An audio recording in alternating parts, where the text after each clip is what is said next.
Last time we began to study Genesis chapter 38, which is the story about the fourth son of Jacob, whose name is alternately called Israel, and that fourth son is Judah.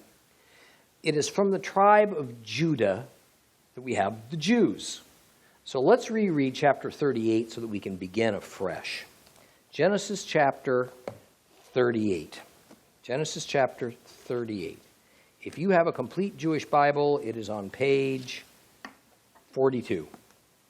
Genesis chapter 38. We're going to read it all. Very interesting story here. It was at this time that Judah went off from his brothers and settled near a man named Hira, who was an Adulami. There Judah saw one of the daughters of a certain Canaanite, whose name was Shua, and he took her and slept with her, and she conceived and had a son whom he named Er. She conceived again and had a son and called him Onan. Then she conceived yet again and had a son whom she called Shelah. He was in Keziv when she gave birth to him. Now Judah took a wife for Er, his firstborn, and her name was Tamar. But Er, Judah's firstborn, was evil from Adonai's perspective, so Adonai killed him. Judah said to Onan, "Go and sleep with your brother's wife. Perform the duty of a husband's brother to her and preserve your brother's line of descent." However, Onan knew that the child wouldn't count as his, so whenever he had intercourse with his brother's wife, he spilled the semen on the ground so as not to give his brother offspring. What he did was evil from Adonai's perspective, so he killed him too. Then Judah said to Tamar, his daughter-in-law, "Stay a widow in your father's house until my son Shelah grows up." For he thought, "I don't want him to die too, like his brothers." So Tamar went and lived at home with her father, and in due time Shua's daughter, the wife of Judah, died. And after Judah had been comforted, he went up to be with his sheep shearers in Timnah, he and his friend Hira the Adulami. Tamar was told, "Your father-in-law has gone up to Timnah to shear his sheep." So she took off her widow's clothes, completely covered her face with a veil, and she sat at the entrance to Enaim, which is on the way to Timnah. For she saw that Shelah had grown up, but she still was not being given to him as his wife. And when Judah saw her, he thought she was a prostitute because she covered her face. So he went over to her where she was sitting and said, not realizing that she was his daughter-in-law, "Come, let me sleep with you." And she answered, "What will you pay to sleep with me?" He said, "I'll give you a kid from the flock of goats." She said, "Will you also give me something as a guarantee until you send it?" He answered, "What should I give you as a guarantee?" And she said, "Your seal with its cord and the staff you're carrying in your hand." So he gave them to her. They then went and slept with her, and she conceived by him. She got up and went away, took off her veil, and put on her widow's clothes. Now Judah sent the kid with his friend, the Adulami, to receive the guarantee items back from the woman, but he couldn't find her. And he asked the people near where she'd been, "Where's the prostitute who's on the road to Enaim?" But they answered, "There hasn't been any prostitute here." So he returned to Judah and said, "I couldn't find her." And also the people said, "There hasn't been any prostitute here." Judah said, "All right, let her keep the things so that we won't be publicly shamed. I sent the kid, but you couldn't find her." About 3 months later, Judah was told, "Tamar, your daughter-in-law, has been acting like a whore. Moreover, she's pregnant as a result of her prostitution." And Judah said, "Bring her out and let her be burned alive." And when she was brought out, she sent this message to her father-in-law, "I am pregnant by the man to whom these things belong. Determine, I beg you, whose these are, the signet, the cords, and the staff." Then Judah acknowledged owning them. He said, "She's more righteous than I, because I didn't let her become the wife of my son Shelah." And he never slept with her again. And when she went into labor, it became evident that she was going to have twins. And as she was in labor, one of them put out his hand, and the midwife took his hand and tied a scarlet thread on it, saying, "This one came out first." But then he withdrew his hand, and his brother came out. So she said, "How did you manage to break out first?" Therefore he was named Peretz, breaking out. Then out came his brother with the scarlet thread on his hand, and he was given the name Zerach, scarlet.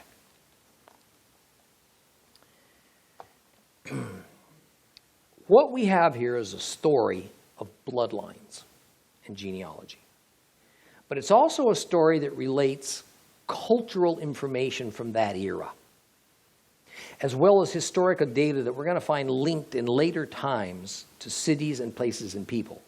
Almost all the names of places that we find here: Adullam, Chezib, Timnah, Enam, or Enaim, all these places. They're going to appear later in the Bible as being located within the tribal territory of Judah.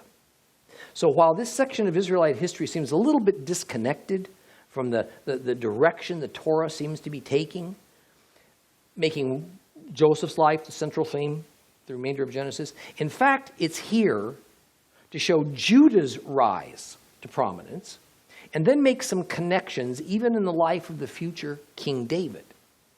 Now, I want to remind you that at the time of this story, Israel is still several centuries away from possessing the land of Canaan and from dividing Canaan up into 12 districts, one for each of the 12 tribes.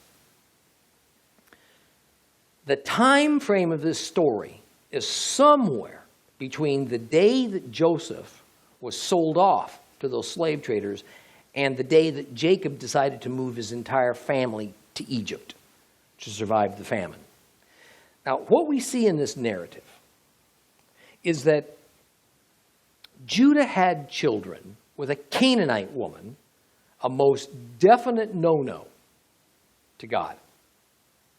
We aren't told the name of this woman, only that her father's name was Shua.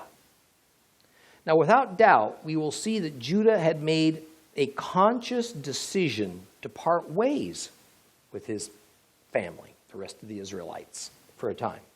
And this is reflected in the first words of this chapter when it says, Judah left his brothers. He knew full well that marriage to a Canaanite woman was not to be contemplated among the Israelites.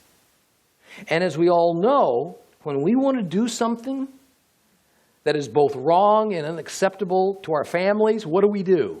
We separate ourselves from them so that we don't have to face them. That's what Judah did. Now, this unnamed woman produces 3 sons for Judah, but none of these should have been suitable. None of these sons should have been suitable to carry on the line of the covenant promise because they were all of Canaanite blood. But without doubt, this never even occurred to Judah. Nor apparently did it matter to him that his uncle Esau had been passed over for the firstborn blessing, partially because he had married a Canaanite woman. And here was Judah doing the same thing. I mean, how often we tend to do what Judah did. We claim faith in God, and then we separate that faith from the everyday matters of our lives. And what troubles and sorrows that mindset and behavior inevitably brings to us, just as it was about to bring to Judah. Yet, as was going to happen on a regular basis, foreign women were brought into Israel. They were assimilated, and in time they were considered Israelites. Now, this principle of being adopted into Israel, or grafted into Israel, or whatever term you might like to use, was one of the earliest principles that was set down by Jehovah. At the end of this chapter, we'll talk a little bit more about this matter of Canaanite women and Israel. Now, as the 3 sons of Judah matured,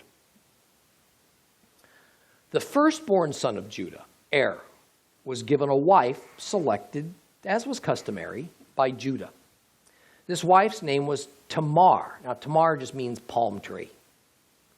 But we are told that God killed because he was evil. So Tamar was now a widow. What is key here is that Tamar was a childless widow. Childless, or more correctly, a sonless widow. She may well have produced some girl babies before her husband's death. We don't know. Onan, who was now the second son of Judah, was then instructed to go and take his brother's widow, Tamar, as his wife. This was simply a custom of that day. And generally speaking, it was not optional. It was the law that the brother do this. The idea was that just as a female could be a substitute wife, a concubine, a baby producer, just like we saw with Hagar and we saw with Bilhah and we saw with Zilpah, for a woman this was done for a woman who was unable to bear children for her husband, so could a substitute husband impregnate a woman whose husband had died and left her without a son. This tradition was based on the substitute husband usually being a family member, normally a brother of that deceased man. The traditional name for this law among the Hebrews is levirate marriage. Levirate marriage. Now, it might appear from its name that this is taken from the Hebrew tribal name of Levi. It's not. The actual Hebrew word for this ordinance is not levirate, it's yibum. Yibum. All right? Our modern translation of levirate is actually taken from the Latin word lever, which is the designation for a husband's brother. So Levi and levirate are just similarly spelled words in English that are pronounced similarly, but they're in no way related. Now, the levirate marriage was not at all unique to Israel. It existed in all other cultures as well. This is well attested to with the well-preserved Hittite documents, even documents from the Middle Assyrian age. This levirate law can be found eventually in Deuteronomy 25. We read this. Now remember, where we are now, way before the law. But eventually, this became law. In Deuteronomy 25, starting in verse 5, when brothers live together, and one of them dies and has no son, the wife of the deceased shall not be married outside the family to a strange man. Her husband's brother shall go into her and take her to himself as a wife and perform the duty of a husband's brother to her. And it shall be that the firstborn whom she bears shall assume the name of his dead brother, that his name may not be blotted out from Israel. But if the man does not desire to take his brother's wife, then his brother's wife shall go up to the gate to the elders and say, my husband's brother refuses to establish a name for his brother in Israel. He's not willing to perform the duty of a husband's brother to me. Then the elders of his city shall summon him and speak with him. And if he persists and still says, I do not desire to take her, then his brother's wife shall come to him in the sight of the elders and pull his sandal off of his foot and spit in his face. And she shall declare, this is done to the man who does not build up his brother's house, and in Israel his name shall be called the house of him whose sandal has been removed. I don't think I can live with that. This sandal flinging is a rebuff. It indicates the poor character of someone who refuses to do his family duty. It's public humiliation. May not sound like much to us. It was a big deal to them. But in verse 9, we're told that Onan, the brother of the deceased heir, refused to have children with Tamar, and then God killed him because he, too, was evil in God's eyes. Why did Onan refuse to do this? Didn't seem like a big deal. Well, it says he did it because the son produced wouldn't have been his. Now, let me dissect that a little bit. The brother who died, heir, was the firstborn. Onan was the secondborn, but as the eldest surviving brother, he now held firstborn status. But if he produced a child in the name of his deceased brother, the firstborn, that child would have been entitled to part of Judah's estate. In other words, Onan would have received less if his deceased elder brother's family line had continued on. Now, it's not that it was uncommon for family maneuvering to gain the most power and the most wealth when the father died, But to intentionally deny this widow a son did two things. First, it meant that her deceased husband's family line would end. This was a disaster to the ancient mind. And second, she'd have no son to care for her as she grew older. This was tantamount to living out her days in extreme poverty. So for Onan to knowingly do this made him selfish and callous to a very high degree. And Jehovah took his life as a consequence of it. Now, by custom, then, it would have been the levirate duty of Judah's third son, Shelah, to marry the twice widowed Tamar. But it was judged that he was too young to marry. So Judah sent Tamar to go home and to live with her own father until Shelah grew up and was old enough to marry her. But as the words, "for he thought," this is referring to Judah, indicate, Judah had absolutely no intention of allowing his last living son to marry Tamar. Time passed. Judah's wife, the mother of his three sons, dies. The third son, Shelah, matured and apparently was now old enough to marry, but Judah wouldn't allow it. He had seen the result of his other two sons marrying Tamar. They died. I think it's safe to say that Judah didn't know why they died, but we are told it was because they were evil, but I see no indication that Judah knew this. We have to understand that Judah was currently living a life utterly oblivious to God and his laws and his commandments. To Judah, Tamar was really bad luck.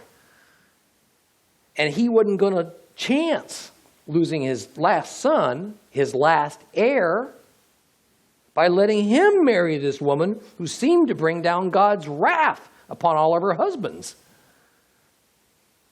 Well, after the formal period of mourning of his wife, probably 30 days, Judah goes to a place called Timnah to supervise and participate in the sheep shearing season. Tamar found out about this. So she took off her widow's garb, and we know from other biblical accounts that women were required to wear special clothing when their husbands died as an indication of their time of mourning. Typically, it was only during this 30-day period that they wore the widow's garb, but possibly because Tamar had been denied her right to have a child from her deceased husband's brother, she continued longer to live in a state of mourning. Well, Judah was doing a terrible thing, a shameful thing, by not allowing his youngest son, Shelah, to marry Tamar. And Tamar was greatly disgraced by this. So she developed a plan. She would find a way to sleep with her father-in-law, Judah, and directly from his seed perform the all-important task of carrying on the bloodlines of her dead husband's family. Now, understanding that Judah would never knowingly do this, Tamar disguises herself as a prostitute. She has a veil placed over her face, and she sets herself at a place called Enaim. Now, this must have been a very well-known spot for prostitutes to find clients, for Enaim means eyes that look. In other words, it's a place where men looked for just this kind of woman. But even more, notice that she was thought to be, and it says it, a temple prostitute. That is, the Canaanites, you see, had adopted prostitution as a worship practice. It was symbolizing fertility, and it was connected with the pagan temple to Baal. This was a duty. In many ways, it was seen as an honor for these women to be prostitutes for Baal, and it was considered a legitimate practice by both customer and client. So Judah, so far off the reservation in his current state of mind, he didn't think anything about it. Most of the mystery Babylon-based religions adopted sacred sex as part of their religious practices. And there is a movement, by the way, within the fringe of the new spiritualist and new age movements around the world, including in this nation, to bring this practice back. Their stated goal is to combine the erotic with the sacred, another fundamental of Mystery Babylon religions. Now, this is just a case in point of how easily we can adopt traditions within the church that aren't really in line with God's word or will, usually taken from something out of the pagan world's customs and then make them as though they're a good thing. And while we can attach sincerity to some of these long-held and comfortable traditions, often as with Judah here, these things are an abomination to God. Well, Tamar's plan works. She tricks Judah into thinking she's just a temple prostitute. He purchases her favors. She becomes pregnant. About 3 months later, when it's clear to everybody that Tamar is with child, someone tells Judah about it. And in order to save the family honor, Judah orders her burned to death for what amounts to adultery. After all, she was unmarried and pregnant, and this was proof of her offense. Now, the notion in that era was that Tamar was bringing dishonor, was bringing shame to Judah and his household. Shame was an enormous social stigma that was to be avoided at all costs. The price of restoring one's honor often required the death of the one who caused the shame. However, Judah finds out that he is the father of Tamar's child and realizes that by withholding his last son, Shelah, from Tamar, he's caused her to take this drastic action. He now declares that it is he is the one who's done wrong, not Tamar, and he repents, and she is spared. Even more, Judah says that Tamar was righteous in what she did. Now, look, this is another one of many statements in the Bible that while historically true and is accurate, the person making the statement is just plain wrong in what they're saying. Tamar wasn't righteous in what she did, even more than Judah was righteous in what he eventually did. God simply used them despite their sin and rebellion to achieve his divine purposes. However, we should probably think more in terms of Tamar's righteousness as being about her doing something that was culturally seen as righteous, as opposed to being seen by God as righteous. And by being culturally righteous, she didn't bring shame upon herself or her family. Well, Tamar goes on, we're told, to have twin boys, Peretz and Zerah. Now, to Judah, his wrong had been to cause shame upon Tamar by not giving her his son Shelah as a husband for her. That is the breaking of a tradition. But the wrong that was actually being righted was of a spiritual nature, because Judah intended to carry on his family line via his Canaanite wife, who had produced Canaanite children, and God was going to have none of it. Judah was utterly oblivious to his sin before God, because to him, everything turned out okay in the end. So, at least he thought it did. The ancient rabbis give us a very helpful piece of information that's not contained in this story.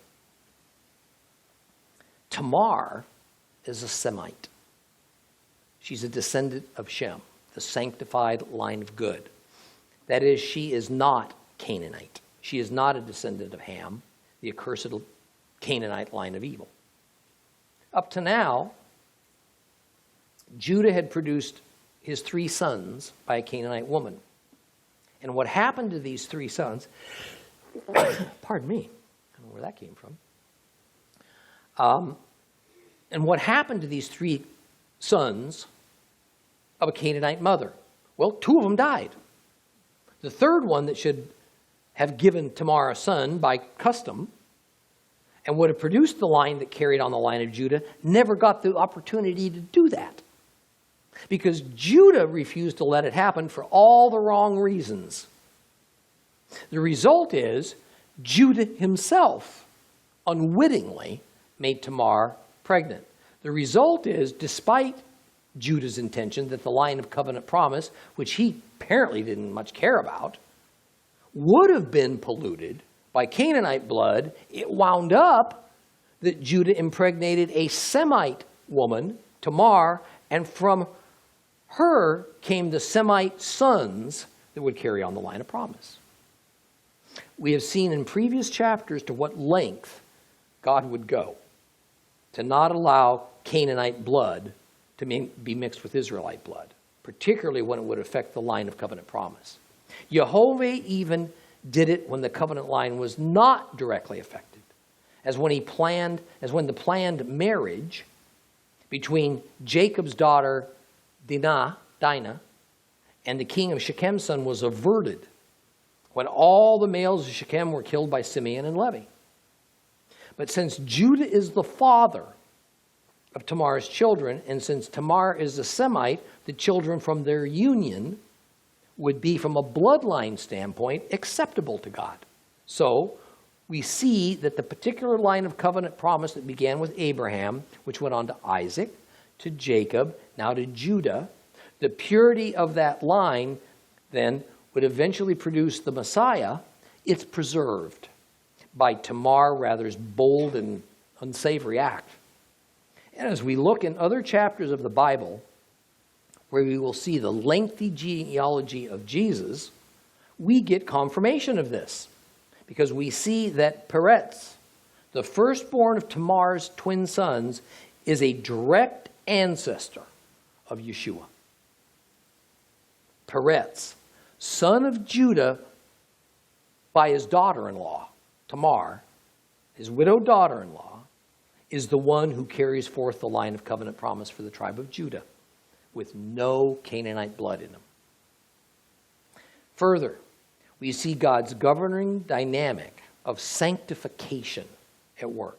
Peretz is divided, separated, elected away from all the other children of Judah to be the conduit to continue on with the all-important line of covenant promise first given to Abraham.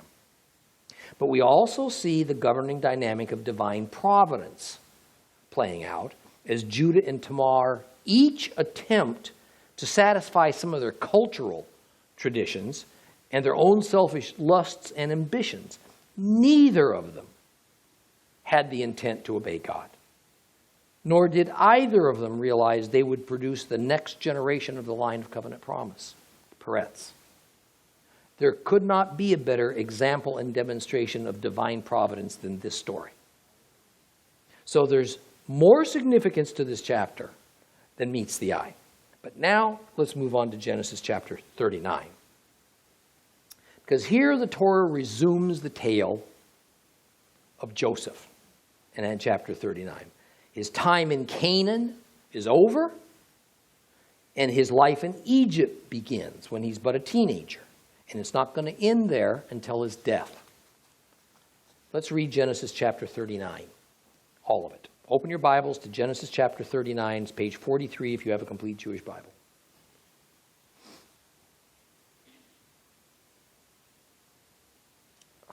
Genesis chapter 39.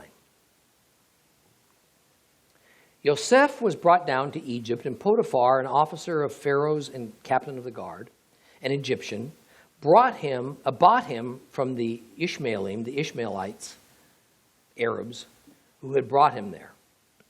Adonai was with Joseph, and he became wealthy while he was in the household of his master, the Egyptian. His master saw how Adonai was with him, that Adonai prospered everything he did. Joseph pleased him as he served him, and his master appointed him manager of his household. He entrusted all of his possessions to Joseph. From the time he appointed him manager of his household and all of his possessions, Adonai blessed the Egyptian's household for Joseph's sake. Adonai's blessing was on all he owned, whether in the house or in the field. So he left all of his possessions in Joseph's care, and because he had him, he paid no attention to his affairs except for the food he ate. Now Joseph was well built and handsome as well. In time, the day came when his master's wife took a look at Joseph and said, "Sleep with me." But he refused, saying to his master's wife, "Look, because my master has me, he doesn't know what's going on in his house. He has put all of his possessions in my charge. In this house I am his equal.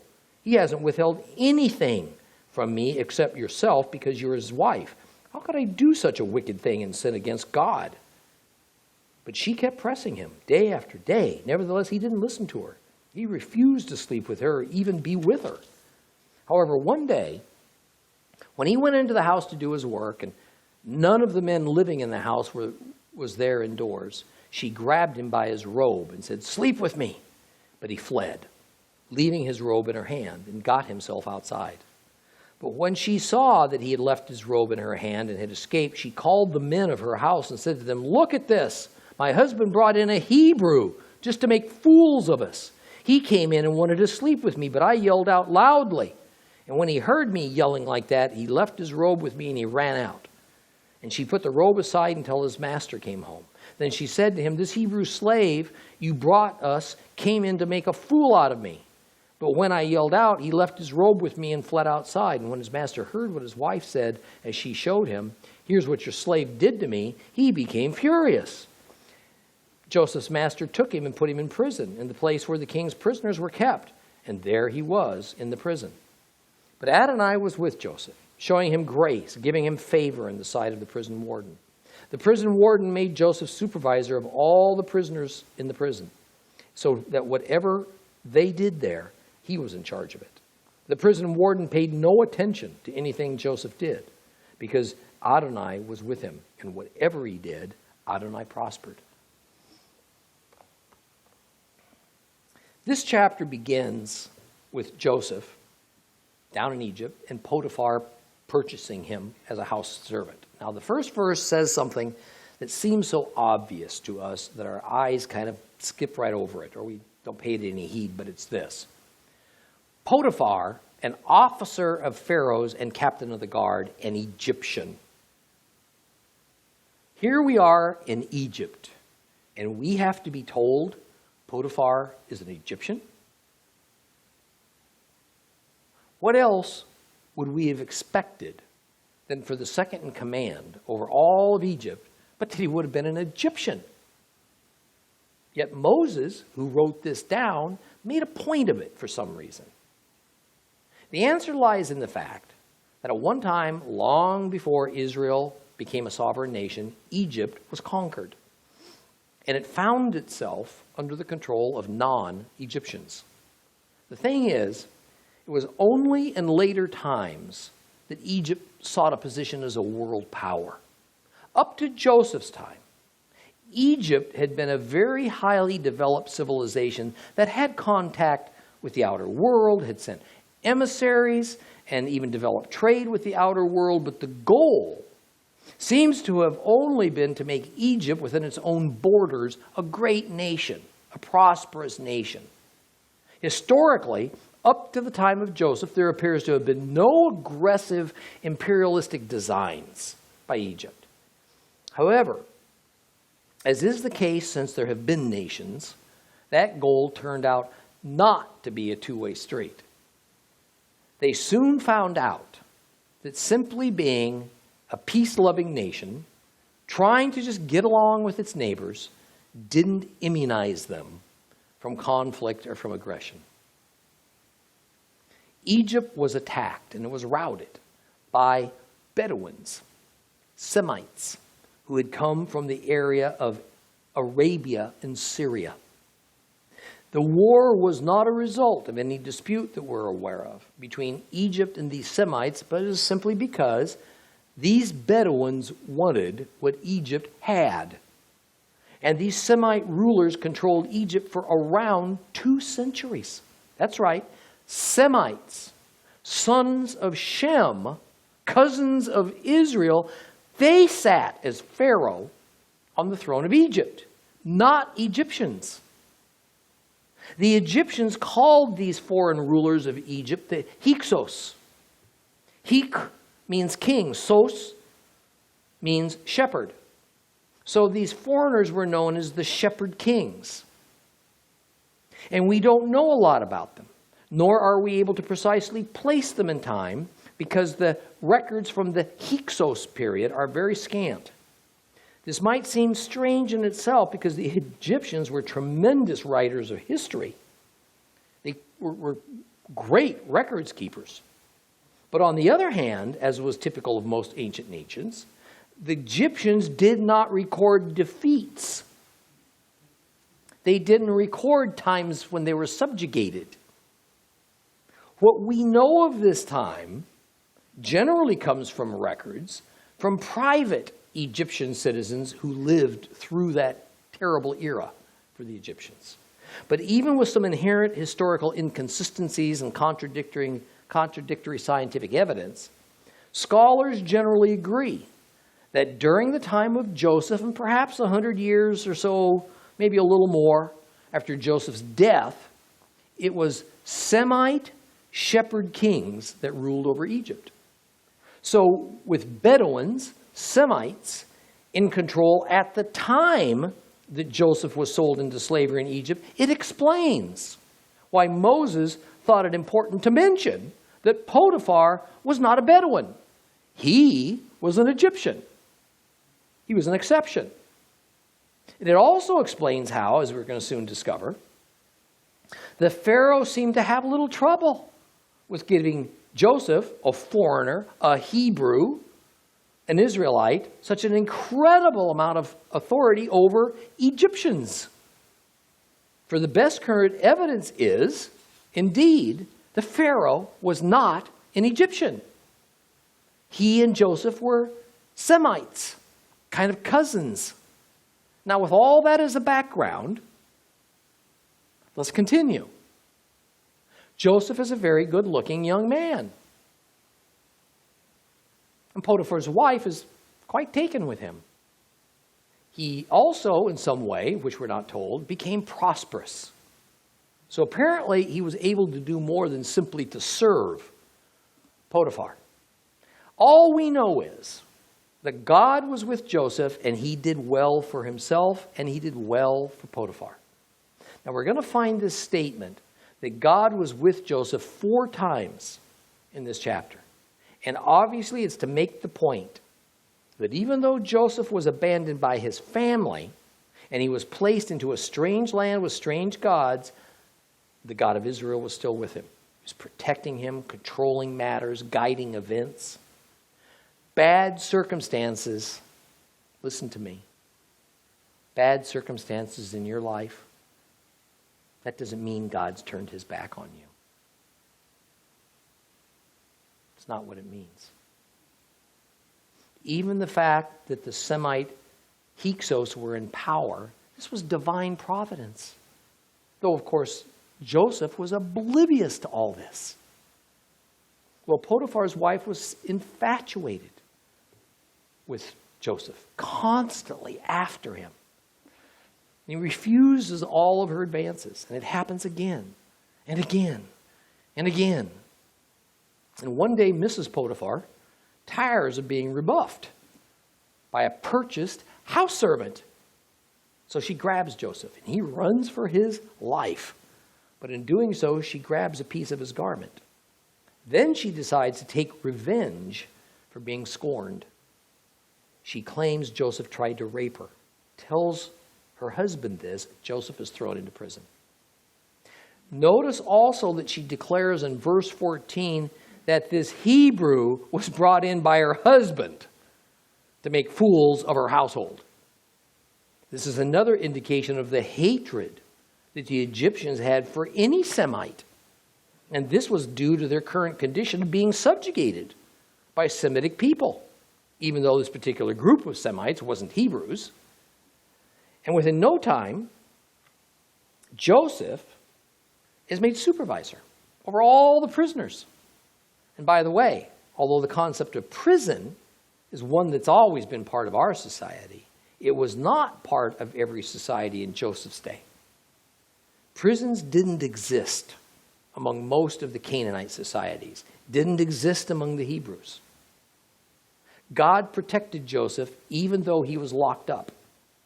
Interestingly, we're going to find in the next chapter that Joseph was not kept with the other prisoners.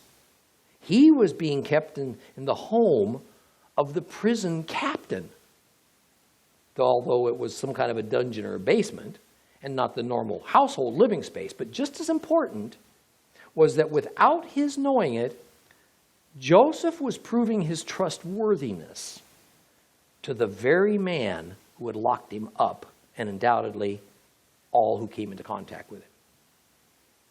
This was about to serve him quite well, as God was about to do something astonishing. God's governing dynamic number 2, divine providence, is a central theme to Joseph's life. We will begin chapter 40 next week.